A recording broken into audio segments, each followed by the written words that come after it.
So, as a relative newcomer to the St. David's community, when I first arrived, the Six Mercies Ministry was new to me, and I didn't know really what it was, what it did, or where it got its name.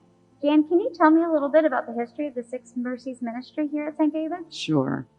When I began working on staff here at St. David's, one of the first things I noted was that we had many people come to the door asking for assistance. And every time they came, the clergy had to stop and come speak to each one of them. And if the clergy wasn't here, there was nothing we could do for them, and we had to turn people away. And it really bothered me, and I prayed about it for several years before I could determine what we needed to do. Finally, I went to Ken and I asked him, could we start a ministry to help these people as they come to the church? And he said, yes, but I would like you to include Howard Cutter to get it started, which I did. Howard agreed immediately.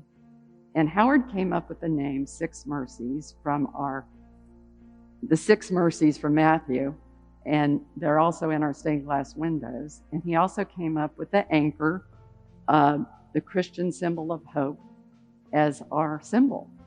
And he was of invaluable help to me. So, Jan, the Six Mercies Ministry helps people in need. Can you tell us a little bit more about what St. David's helps them with? Mm-hmm. When a client comes to us, the volunteer determines what their need is, and we can offer a Kroger card, a MARTA card, a toiletry kit, and a snack kit. And it's up to the particular volunteer that speaks to the client to determine what they need. And they may need all, they may need a part of it. And that is what we've been able to do for them for 9 years now. So this ministry's been ongoing for 9 years, Mm-hmm. and you've been involved with it for that entire time, correct? Mm-hmm. Yes. Can you tell me a little bit about what it means for you to participate in this ministry? It's very hard for me to put into words, but I would say what I have gotten from this ministry is how very, very grateful I am for everything that I have had in life, because I haven't worked any more than many, many people that come to our door that need help, and life has just had dealt them a blow that they can't survive. So I think one of the great things that I've learned is gratitude. Has it changed how you give? I would say it has, yes. Yes, I would say it has affected how I give, because I realize if I didn't give more or try to give more, that it would impact this ministry. And if it impacts this ministry, many, many others could be impacted also. And the good that we do would be diminished. So, Jan, how would you tell people of St. David's to get involved if they so wished? Getting involved is very easy. We have 2 volunteers at a time. Right now, we're just working on Mondays. Our normal schedule is Monday and Fridays from 1 to 3. We have 2 volunteers at a time.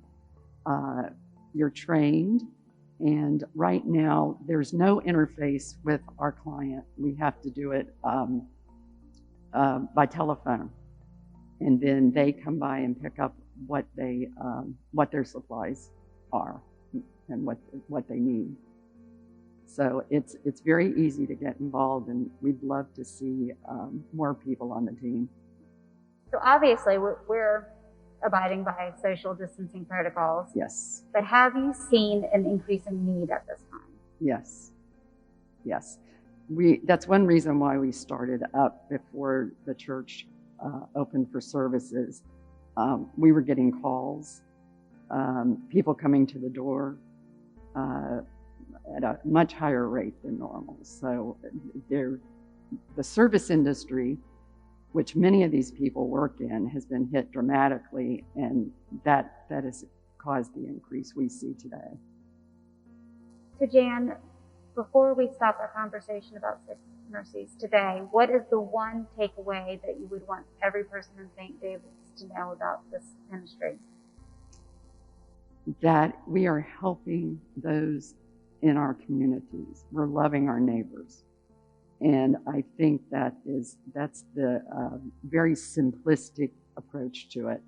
It's all of these people live in our community, they work in our community, and the more we can do for them, the better our community will be. Thank you so much. Thank you. I'm glad you inquired.